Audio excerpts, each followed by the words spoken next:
You are a slave in ancient Rome, and every morning begins with the same terrible understanding that your life does not belong to you, because your breath, your hands, your hunger, your strength, your pain, your sleep, your body, and even the small silence inside your own mind exist only until another man decides what must be done with them.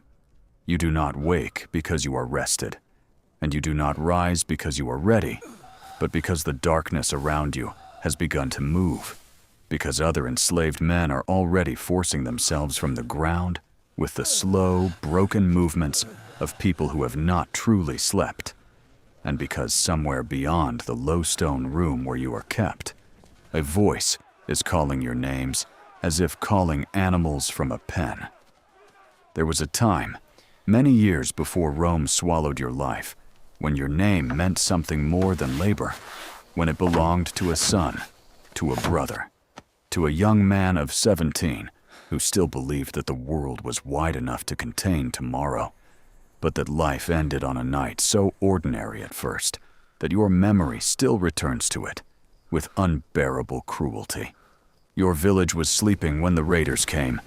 The fires outside the houses had burned low. The animals were quiet. Your mother had gone to rest after a long day. Your father had spoken about the work that needed to be done after sunrise, and you had closed your eyes with the careless trust of someone who still believed that morning was guaranteed. But before dawn reached the fields, dogs began barking in every direction at once. And then came the shouting, the running, the sound of doors breaking open, the smell of smoke, and the terrible confusion of people waking into a nightmare. They did not have time to understand. You remember your mother calling your name, not calmly, not as she had called you to food, or work, or sleep, but with a sound that tore through the dark as if she already knew the gods had turned their faces away. And you remember reaching for her through bodies, shadows, smoke, and unfamiliar men carrying weapons and torches, while your father tried to push you behind him, even though fear had already entered the room before anyone could stop it. You were strong enough to fight, or at least young enough to believe strength could matter. And for a few desperate moments, you kicked, pulled, shouted, and twisted against the hands that seized you.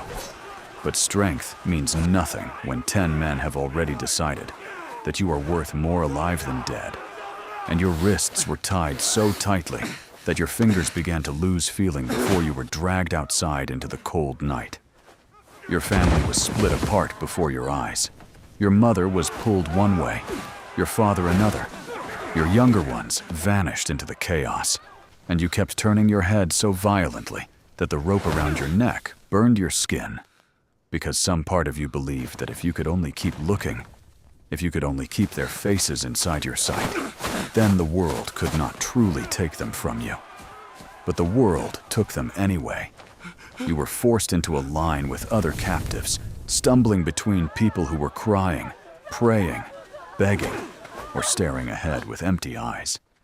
And as the village disappeared behind you, as the smoke rose into the dark sky, and the first pale edge of morning touched the horizon, you understood nothing except that every step carried you farther from the only life you had ever known. You never saw your family again. The first days after capture did not feel like days at all, because time became a chain of walking, thirst, fear, and waking from brief moments of sleep, with your heart striking your ribs as though it still believed escape was possible, while the men who guarded you spoke in words you did not understand, and laughed at the sounds you made when hunger, exhaustion, or grief finally forced themselves out of your mouth, when the captives were tied together and left beneath the open sky.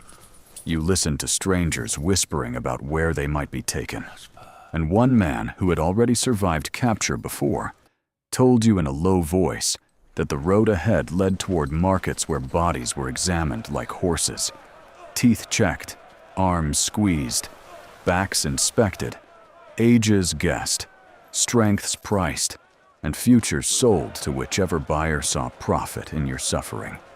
You hated him for saying it, because you wanted him to be lying. But by then, you had already seen enough of the world to know that terrible things often sounded unbelievable only before they happened.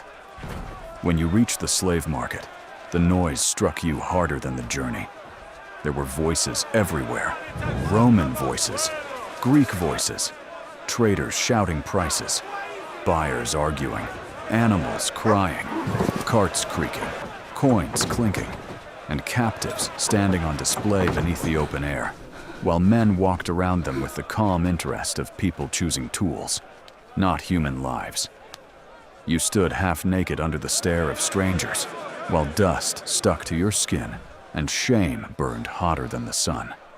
And when a trader gripped your jaw to force your mouth open, pressed his fingers against your arms, turned your shoulders, struck your thigh lightly to test whether you flinched, and made you lift heavy stones to prove your strength, you felt something inside you retreat so far away that even your own body seemed to belong to someone else before the sale had begun. Beside you stood a man from another village, older than you, but still powerful, with eyes full of fury that had not yet learned how dangerous fury could be. And when the trader ordered him to bend, turn, and show his hands, the man spat at the ground near his feet, not even touching him, not even striking him, only refusing for one beautiful doomed heartbeat to behave like merchandise. The punishment came quickly, not as a wild explosion, but as a practiced correction, the kind of violence performed by men who had done it too many times to waste emotion on it. And you watched the older man fall, and before you could ask whether he was alive, whether he could stand, whether he still knew his own name, another captive leaned close to you and whispered that you must never try to run in a place like this, because Rome had roads, dogs, informers, soldiers, hungry men willing to betray anyone for a coin, and punishments designed not only to hurt the body, but to teach every watching slave that hope itself could be made dangerous. You wanted to tell him that he was a coward. You wanted to tell him that he would escape. You wanted to tell him that your family was somewhere beyond the horizon, and that no empire, no market, no master, no rope, and no chain could keep you from finding them. But when the buyer came for you, when a Roman overseer with a narrow face and clean hands pointed in your direction, because your shoulders were broad, your arms were strong, and your youth still promised many years of labor, all those brave words turned to ash inside your mouth. You were purchased with 2 others before sunset. No one asked whether you agreed. No one asked what name your mother had given you. No one asked what you had lost. You were counted, marked in a tablet, handed over, and marched away as property. For a short time, foolish hope returned to you, because the Roman who bought you did not look like the worst of the men you had seen, because he wore a clean tunic and spoke to his servants with the boredom of a man who did not need to shout to be obeyed, and because you had not yet learned that cruelty does not always arrive with rage in its face. You imagined, with the desperation of someone who had nothing else to hold, that perhaps you would be taken into a household. Perhaps you would carry water, clean floors, work in kitchens, sleep near warmth, eat leftovers from rich tables, learn the language, survive quietly, and one day discover a way back toward the world that had been stolen from you. Instead, you were sent to stone. The road to the quarry outside Rome was white with dust, and as the city rose in the distance with its temples, arches, markets, baths, walls, and impossible crowds, you stared at it in stunned silence, because you had never seen anything so enormous, so ordered, so alive, and so indifferent to the suffering that fed it. Rome looked like the center of the world. To you, it became the place where the world ended. The quarry swallowed men before the sun rose and returned them after dark, as shadows covered in dust, sweat, bruises, and silence. And on your first morning there, you learned that strength, the very thing that had once made you proud, had become the reason you were chosen for the kind of labor that slowly destroys the body while leaving it alive enough to continue. You carried stone until your shoulders burned. You dragged blocks with ropes that cut into your palms. You lifted baskets of broken rock until your arms trembled so badly that other slaves moved away from you, afraid your weakness would become their punishment. You breathed dust until your throat felt lined with sand. You drank water that tasted of clay and old leather. You ate bread so coarse it scraped your mouth, and still you dreamed of more. The work did not pause because a man was tired, because tiredness belonged to slaves, the way collars belonged to dogs. And when someone stumbled beneath a load, the overseer did not ask whether he was ill, hungry, fevered, or half blind from dust, but only whether he could rise quickly enough to remain useful. You saw men collapse in the heat and be dragged aside. You saw their tools handed to others before the dust had settled. You saw the empty space where they had stood filled by a new slave the next morning, as if a human life were only a broken jar replaced from storage. At first you tried to remember every name. You thought remembering was an act of loyalty. You thought it meant the dead and the lost had not fully vanished. But names became too many, and faces changed too quickly. And grief became dangerous because grief slowed the hands, and slowed. Hands brought punishment. So you learned to remember differently. A scar above one eye, a song hummed in sleep, a man who saved half his bread for someone weaker, a boy who still whispered to his sister every night, although she had been sold months before. A Thracian word spoken once by another captive that made you turn so fast your heart hurt. Because for one instant, you thought someone from home had found you. Hunger changed you more quietly than fear. Fear strikes like thunder, but hunger settles into the bones and teaches the mind to think smaller. To dream not of freedom, but of a thicker piece of bread. Not of family, but of a handful of figs. Not of justice, but of 1 hour of sleep without pain waking you. Once, after a day when your hands shook so badly that you could barely hold your cup, you asked for more food. You did not shout. You did not demand. You only asked. The overseer looked at you as though you had spoken madness, and by evening, everyone in the sleeping room knew what had happened, because punishment in a place like that was never meant only for the one who received it, but for every pair of eyes forced to watch and understand.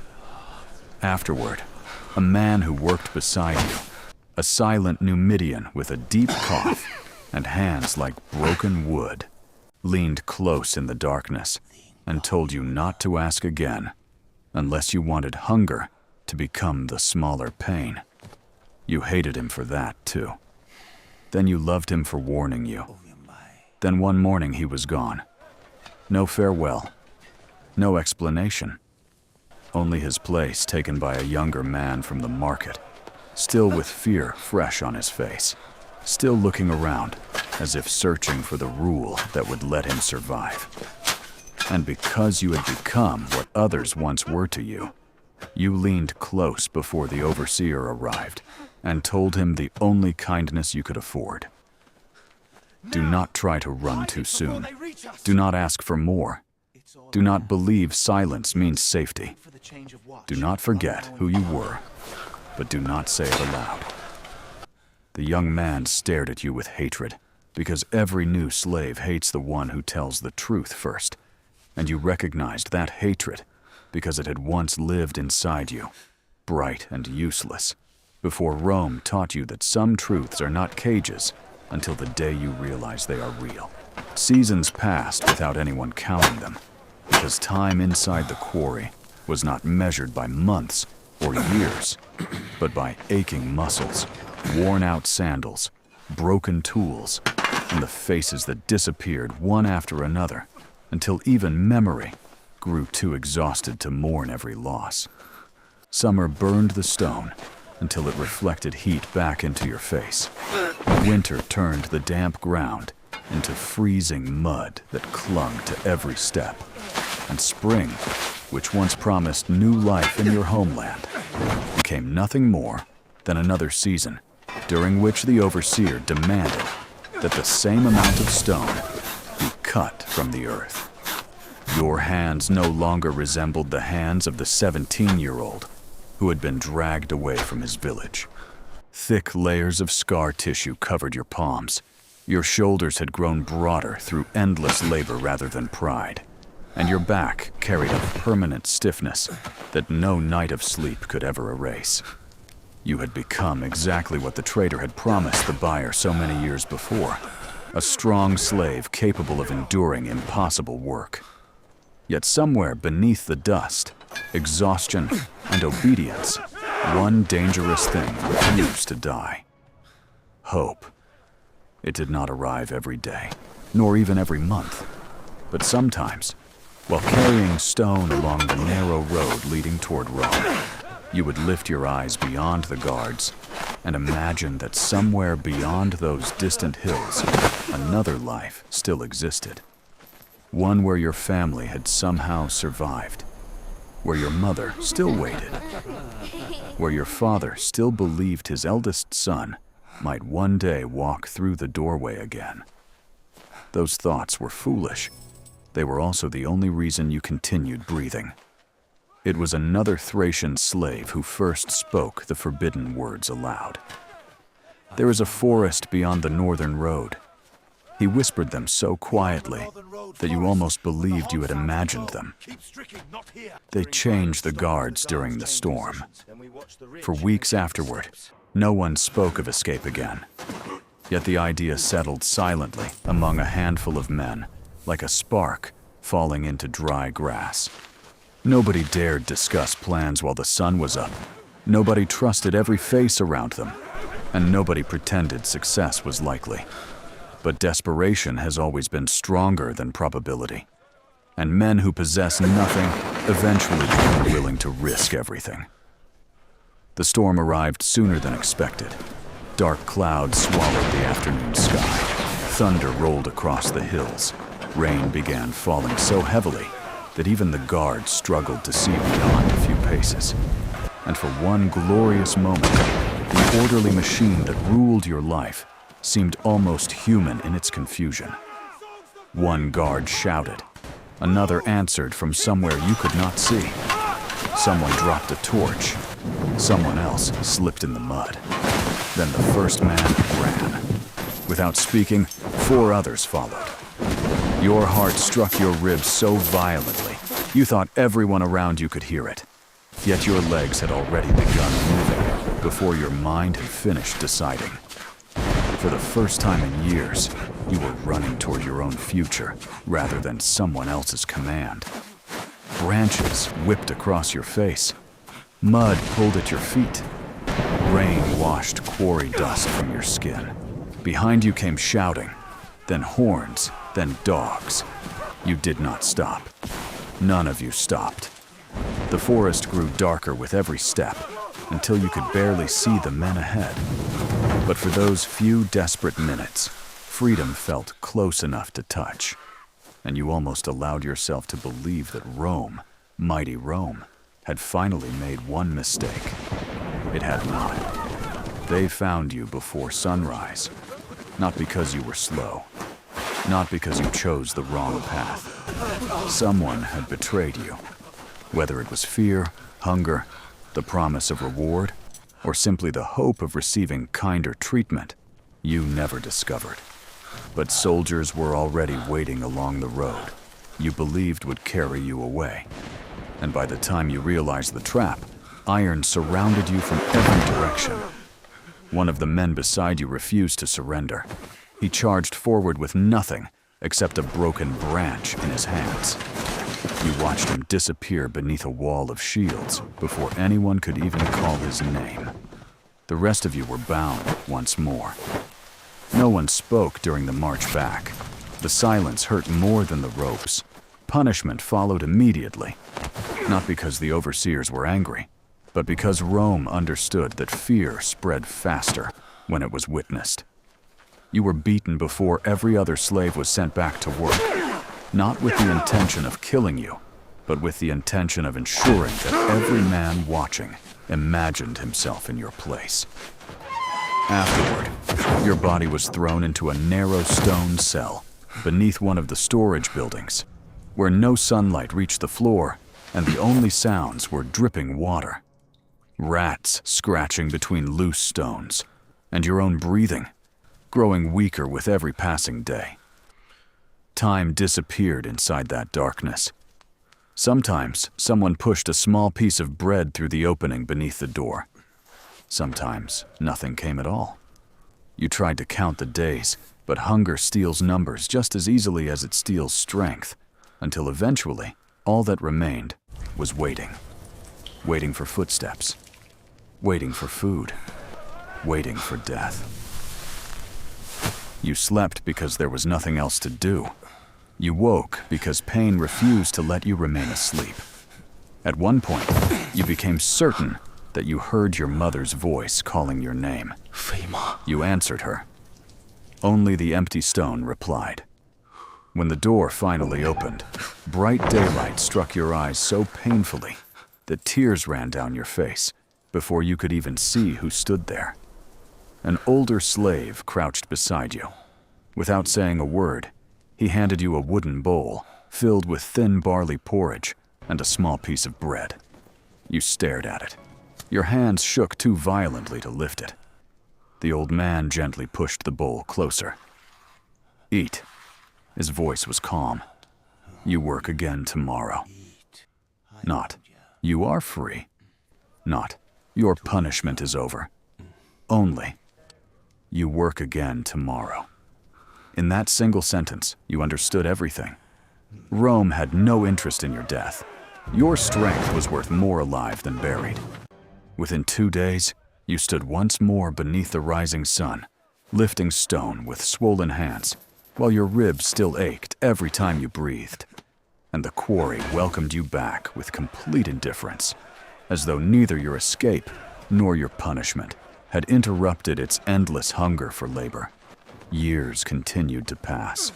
One afternoon, while delivering freshly cut blocks to a wealthy estate outside the city, something happened that remained with you longer than every wound upon your body.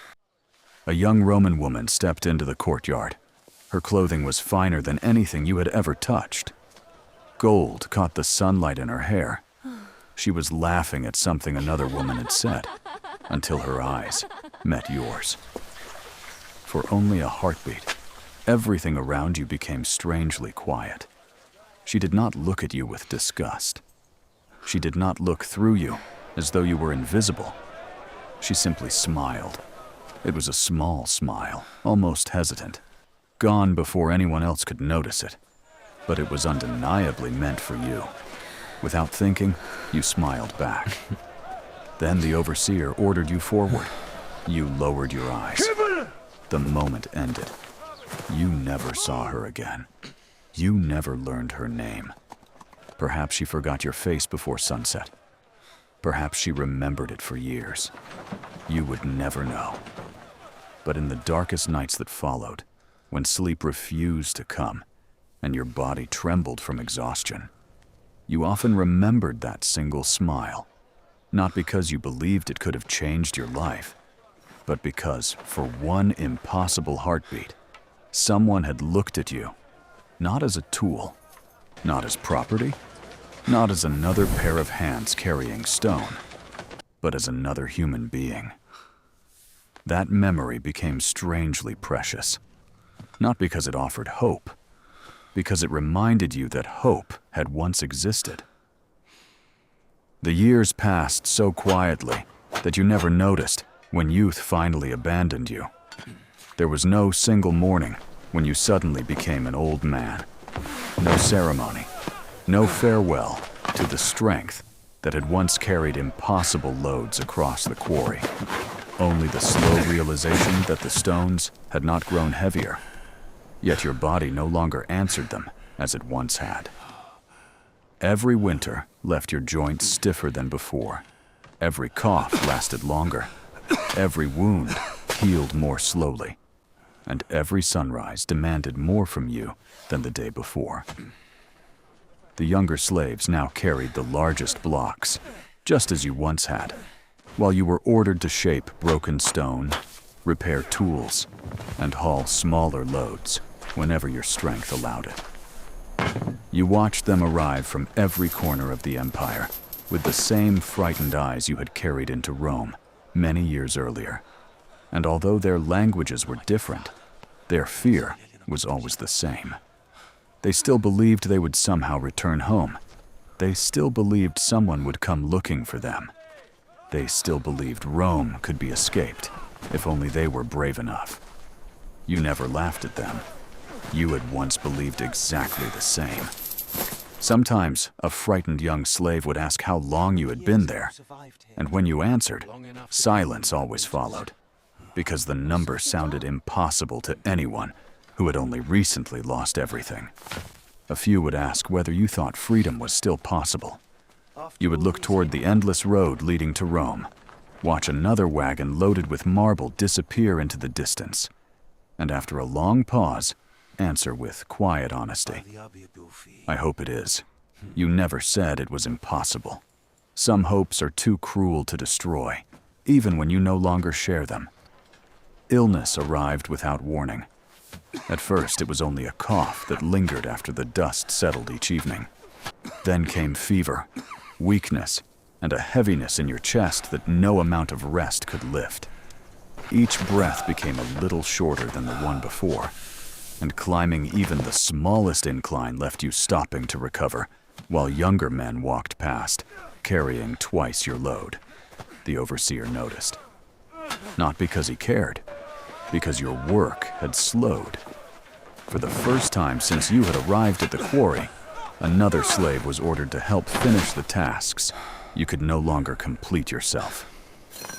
The young man apologized every time he took a stone from your hands, believing he was insulting your pride. But you only nodded, because you understood something he did not. The quarry had already begun replacing you before you were gone. One evening, while the others ate their coarse bread around the fire, you remained where you sat, too exhausted to lift your meal. The old Numidian who had once warned you never to ask for more food had disappeared many years earlier, and now you found yourself offering quiet advice to another frightened boy who had arrived only weeks before. "Take care of your hands," you told him. "Strength leaves them first." The boy looked at you with the same mixture of fear and disbelief that you had once shown the older slaves, unable to imagine that one day he might become the man giving those same warnings to someone else. The cycle never ended. Only the faces changed. Your final morning arrived without anyone realizing it was different from the thousands before it. The bell rang. The overseer shouted names. Men stood, stretched aching backs, and prepared for another day. You tried to rise with them, but your legs refused to obey. Every breath burned deep inside your chest, and the world around you seemed strangely distant, as though someone had slowly moved it farther away during the night.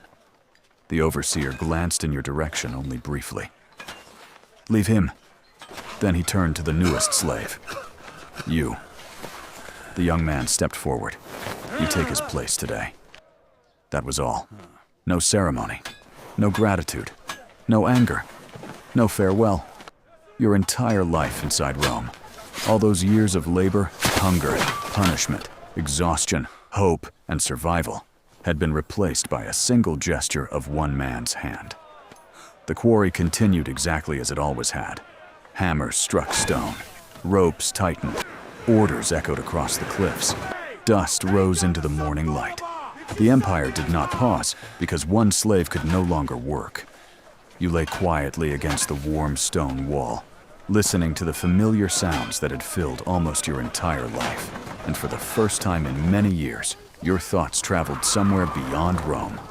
They traveled home. You saw your village as it had been before the night of the raid.